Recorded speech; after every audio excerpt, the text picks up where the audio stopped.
Hello बच्चों, all exam preparation channel में बहुत बहुत स्वागत है। तो बच्चों, आज मैं एक नया वीडियो लेकर आई हूँ। ये वीडियो आपके कोई भी आप एग्ज़ाम दे रहे होंगे, सभी कंपटीशन के लिए बहुत ज़्यादा उपयोगी है। और अगर आप इनको डेली तैयार करेंगे, मैं डेली डालूंगी सीरीज इसकी, तो आपके लिए बहुत यूज़फुल रहेंगे। लेकिन वीडियो स्टार्ट करने के पहले मैं आपसे एक प्रश्न पूछूंगी, उसका उत्तर आप ज़रूर देना मुझे, ताकि मुझे भी पता लगे कि आप लोगों को मतलब कंपटीशन की तैयारी कितनी है। तो ज़्यादा मतलब बात ना करते हुए मैं क्वेश्चन आपसे पूछती हूँ। यहाँ पर पहला क्वेश्चन है, ये जो क्वेश्चन के रूप में है, जो मैं आपसे पूछना चाह रही हूँ। क्वेश्चन है, शरीर की सबसे मजबूत मांसपेशी उसके वजन के आधार पर मांसपेशी है, कहाँ पर स्थित होती है? तो आपको इसका उत्तर देना है। यहाँ चार ऑप्शन दिए हैं, जबड़ा, हाथ, छाती और जांघ। तो इसका आंसर जो है आप कमेंट्स में जरूर डालिएगा। अब मैं वीडियो स्टार्ट करती हूँ। और बच्चों, अगर मेरी वीडियो पसंद आए आपको तो लाइक करें आप, और शेयर भी करें ताकि अन्य बच्चों को भी फायदा हो, और सब्सक्राइब करें और बेल आइकन जरूर दबाएं। तो बच्चों, यहाँ पर जो पहला क्वेश्चन है वो है, रेशम किस प्रकार के जीव से प्राप्त होता है? क्वेश्चन सभी की समझ में आ रहा है? रेशम किस प्रकार के जीव से प्राप्त होता है? कीट से, बकरी से, भेड़ से, तितली से? इसका आंसर है कीट। नेक्स्ट क्वेश्चन है, वायरस का अध्ययन है, वायरस का अध्ययन है कौन सी शाखा में किया जाता है, जिसको कहते हैं ब्रांच? किस शाखा में किया जाता है? कवक विज्ञान, वायरोलॉजी, कालॉजी और परिस्थिति विज्ञान। यहाँ पर चार शाखा लिख दी मैंने, इसको कहते हैं ब्रांचेस। सभी को पता होगा कि वायरस का अध्ययन किस ब्रांच के अंतर्गत आता है। कवक विज्ञान, वायरोलॉजी, कालॉजी और परिस्थिति विज्ञान। इसका आंसर है वायरोलॉजी में। सभी को पता है कि वायरस का अध्ययन वायरोलॉजी में किया जाता है। यहां पर बच्चों में एक बात कहूंगी आपसे, माइकोलॉजी में कवक का अध्ययन किया जाता है, और कालॉजी में सौंदर्य का अध्ययन किया जाता है, और परिस्थिति विज्ञान में जीवों और उनके भौतिक वातावरण के बीच संबंधों का अध्ययन किया जाता है। इकोलॉजी क्या है? हमारा सारा वातावरण, जो कि हवा है, वायु है, धूप है। तो जो जीव जो हैं इसके परिस्थिति में रह सकते हैं वायुमंडल में, उसके हिसाब से इसका अध्ययन होता है। तो जीवों और उनके भौतिक वातावरण के बीच संबंधों का अध्ययन किया जाता है, यानी कौन सा जीव किस वातावरण में रह सकता है। तो मुझे विश्वास आपकी समझ में आ गया होगा। नेक्स्ट क्वेश्चन है, मनुष्य में प्रत्येक कोशिका में सामान्य रूप से गुणसूत्रों के जोड़े होते हैं। ये क्वेश्चन लगभग हम काफी पेपरों में पढ़ते आए हैं। मैंने पहले स्टार्टिंग में ही बोल दिया, ये जो क्वेश्चन मैं आपको बता रही हूँ सभी एग्जाम के लिए बहुत उपयोगी है, चाहे आप कोई भी एग्जाम दे रहे हो, क्योंकि इंपॉर्टेंट क्वेश्चन है और काफी यूजफुल रहेंगे आपके लिए। मनुष्य में प्रत्येक कोशिका में सामान्य रूप से गुणसूत्र के जोड़े होते हैं।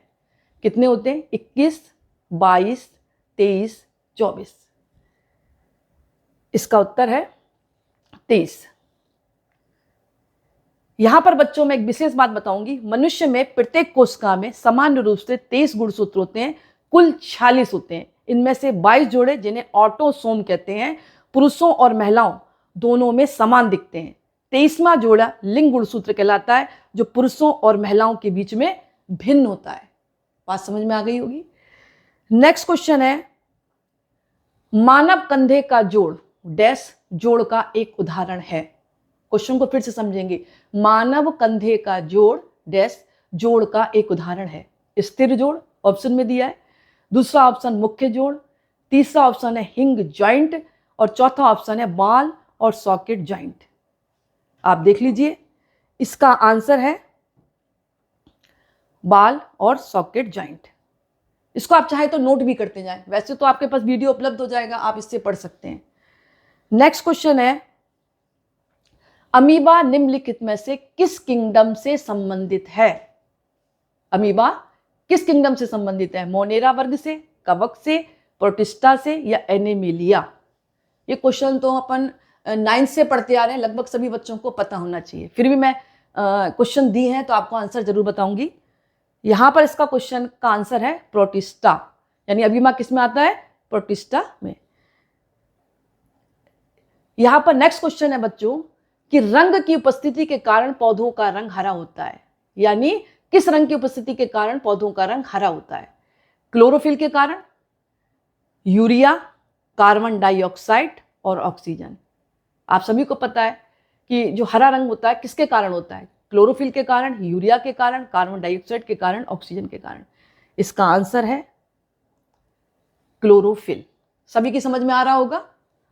नेक्स्ट क्वेश्चन है, शरीर में की डैश की अत्यधिक मात्रा गठिया का कारण बनती है? शरीर में किस अत्यधिक मात्रा के कारण गठिया के कारण बनती है, यानी कौन सा एसिड हमारे शरीर में बनता है जिससे गठिया रोग होता है? ऑप्शन में दिया यूरिक अम्ल, लैक्टिक अम्ल, नाइट्रिक अम्ल और सिरका अम्ल। बताएं पहले आप। इसका आंसर है यूरिक अम्ल। जब हमारे शरीर में यूरिक अम्ल बढ़ जाता है तो गठिया रोग हो जाता है, जॉइंटों में पेन होने लगता है। नेक्स्ट क्वेश्चन है, पादप साम्राज्य में फन एंड फन सहयोग किस समूह से संबंधित है? ये बच्चे बॉटनी वाले सभी जानते होंगे, जिन्होंने बॉटनी पढ़ रखी होगी। पादप साम्राज्य में फन एंड फन सहयोग किस समूह से संबंधित है? जिम्नोस्पर्म, थैलोफाइटा, वायरोफाइटा और टेरिडोफाइटा। इसका आंसर है टेरिडोफाइटा। नेक्स्ट क्वेश्चन है, प्रोटीन के पाचन के लिए जिम्मेदार अग्नाशय रस में कौन सा एंजाइम पाया जाता है? फिर क्वेश्चन को समझ लेते हैं। प्रोटीन के पाचन के लिए जिम्मेदार अग्नाशय रस में कौन सा एंजाइम पाया जाता है? पहला ट्रिप्सिन, दूसरा पेप्सिन, तीसरा एमाइलेज और चौथा दिया यूपसे। इसका आंसर है ट्रिप्सिन। नेक्स्ट क्वेश्चन है, मनुष्य के हाथ में कितनी हड्डियां होती हैं? मनुष्य के हाथ में कितनी हड्डियां होती हैं? ऑप्शन में क्या दिया? 27, दूसरा ऑप्शन 21, तीसरा 13 दिया है और चौथा दिया 12। अब बताएं आप इसमें कौन सा है? मैं बताती हूँ, इसका आंसर है 27। यहां पर बच्चों में एक बात कहूंगी, मैं क्वेश्चन पढ़ा रही हूं, पहले आप हल करने की कोशिश खुद किया करो ताकि आपको अपनी नॉलेज के बारे में पता हो। मैं तो यहां बता ही रही हूं, लेकिन खुद को भी प्रैक्टिस हो जाती है, क्योंकि थोड़ा सा समय लेती हूँ ना बताने में, तो उस दौरान अपना आप दिमाग को दौड़ाया करो। नेक्स्ट क्वेश्चन है, सोमाटोट्रोपिन का दूसरा नाम क्या है? सोमाटोट्रोपिन का दूसरा नाम क्या है? पाचक रस, हंसाने वाली गैस, आंसू गैस और वृद्धि हार्मोन। इसका आंसर है वृद्धि हार्मोन। सोमाटोट्रोपिन किसको कहते हैं? वृद्धि हार्मोन। इसका मतलब दूसरा नाम ये है। नेक्स्ट है, चेचक का पहला टीका किसने खोजा था? ये क्वेश्चन हम कब से पढ़ते आ रहे हैं? जब 8th में पढ़ते हैं। चेचक का पहला टीका किसने खोजा था? लुईस पास्चर ने, एडवर्ड जेनर ने, अलेक्जेंडर फ्लेमिंग ने या जॉन हंटर ने? इसका आंसर है एडवर्ड जेनर। यहां पर बच्चों में एक बात कहूंगी, अलेक्जेंडर फ्लेमिंग पेंसिलिन के निर्माण करने वाले थे। जो पेंसिलिन की खोज किसने की थी? अलेक्जेंडर फ्लेमिंग ने। लुई पास्चर ने थ्रेक्स वैक्सीन की और रेबीज और वैक्सीन की, और दूध का पाश्चराइजेशन किया था। पाश्चराइजेशन क्या होता है? दूध का शुद्धिकरण, प्योरिफिकेशन। नेक्स्ट क्वेश्चन है, मार्बल कैंसर क्या है? आजकल तो मार्बल के स्लैब वगैरह बनती है तो काफी कुछ कैंसर की संभावना रहती है। तो मार्बल कैंसर क्या है? यहां पर 4 ऑप्शन दिए। संगमरमर की खदानों से पशुओं में रोग, संगमरमर की खदानों के कारण मिट्टी का क्षरण, खानों में काम करने से इंसानों में कैंसर, अम्लीय वर्षा के कारण संगमरमर का क्षरण। 4 ऑप्शन है। जैसे कि मैंने बताया कि आप पहले खुद करने की कोशिश किया करो, आंसर तो मैं बता ही रही हूं, जिससे आपका दिमाग जो है मतलब काफी चलेगा भी और आंसर देने में सक्षम भी रहेगा। तो यहां पर जो इसका उत्तर है वो है अम्लीय वर्षा के कारण संगमरमर का क्षरण। नेक्स्ट क्वेश्चन है, यहां पर बच्चों मैं कहूंगी आपसे, सल्फर डाइऑक्साइड, नाइट्रोजन डाइऑक्साइड गैसें जो मार्बल कैंसर के लिए जिम्मेदार हैं। पहली बात क्या था? मार्बल कैंसर क्या है? अम्लीय वर्षा के कारण संगमरमर का क्षरण। लेकिन यह मार्बल कैंसर किससे होता है? कौन जिम्मेदार है? तो सल्फर डाइऑक्साइड, नाइट्रोजन डाइऑक्साइड गैसें जो मार्बल कैंसर के लिए जिम्मेदार हैं। आपको यह भी पता होना चाहिए। नेक्स्ट है, लाल, गुलाबी, नीले और बैगनी रंग के फूल मुख्य रूप से किस नामक वर्णक से आते हैं? यानी लाल, गुलाबी, नीले, बैगनी रंग के जो फूल होते हैं वो किस वर्णक के कारण होते हैं? कैरोटोनाइट, लाइकोपिन, क्लोरोफिल और एंथ्रोसाइनिन। अच्छा क्वेश्चन है, लगभग सभी को पता होना चाहिए, क्योंकि रंग बिरंगे फूल तो हम देखते हैं, तो उन रंगों में जो रंग आते हैं फूलों में, वो किसके कारण आते हैं? Carotenoid, lycopene, chlorophyll, anthocyanin. इसका आंसर है एंथ्रोसाइनिन के कारण।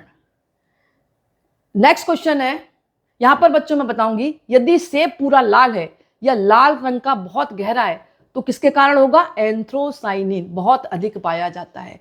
क्वेश्चन से ही रिलेटेड है। जैसे कि मैंने बोला, लाल, गुलाबी, नीले, बैगनी रंग के जो फूल है वो किसके कारण लाल होते हैं? जो रंग आता है किसके कारण होता है? वो एंथ्रोसाइनिन के कारण। और सेब अगर पूरा लाल है, काफी हद से ज्यादा लाल है, तो एंथ्रोसाइनिन के कारण होता है। ये बात आपकी समझ में आ गई होगी।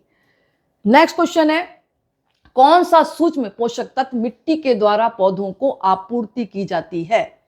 कौन सा सूक्ष्म पोषक तत्व मिट्टी द्वारा पौधों को आपूर्ति की जाती है? फास्फोरस, दूसरा ऑप्शन कैल्शियम, तीसरा जिंक और चौथा नाइट्रोजन है। यहां पर इसका आंसर है जिंक। नेक्स्ट है, निम्नलिखित में से कौन सा वर्णक प्याज में लाल रंग का कारण बनता है? अच्छा क्वेश्चन है। निम्नलिखित में से कौन सा वर्णक प्याज में लाल रंग का कारण बनता है? बेटालेंस, क्लोरोफिल, कैरोटीनाइड और एंथोसाइनिन। पहले आप खुद करने की कोशिश किया करो ताकि आपको पता लगे कि आपको कितनी नॉलेज है। मैंने पहले ही बता दिया, ये जो क्वेश्चन है बहुत इंपॉर्टेंट है, सभी कंपटीशन के लिए यूजफुल है, अधिकतर ही आते हैं, चाहे प्रतियोगिता परीक्षा आप कोई भी दे रहे हो। इसका आंसर है एंथ्रोसाइनिन। नेक्स्ट है, निम्नलिखित में से कौन एक प्राकृतिक ज्वालामंदक है? क्वेश्चन को फिर समझे, निम्नलिखित में से कौन एक प्राकृतिक ज्वालामंदक है? त्वचा, आरएनए, डीएनए और फ्लावर। इसका आंसर है डीएनए। तो दोस्तों, आज का वीडियो मैं ही समाप्त करती हूं। अगर पसंद आए बच्चों तो इसको लाइक करें, शेयर करें, सब्सक्राइब करें और बेल आइकन जरूर दबाएं। ऐसी ही सीरीज मैं आपको बनाकर डालती रहूंगी। अब ये जो क्वेश्चन है, मतलब काफी एज के बच्चे भी देख रहे होंगे और छोटी एज के भी बच्चे देख रहे होंगे, तो मेरा कहने का मतलब ये है, अगर आपको पसंद आए तो आप लाइक जरूर करें ताकि मैं मोटिवेट हूं और आपको इसी तरह के नए नए वीडियो बनाकर प्रोवाइड करती रहूं। थैंक्स।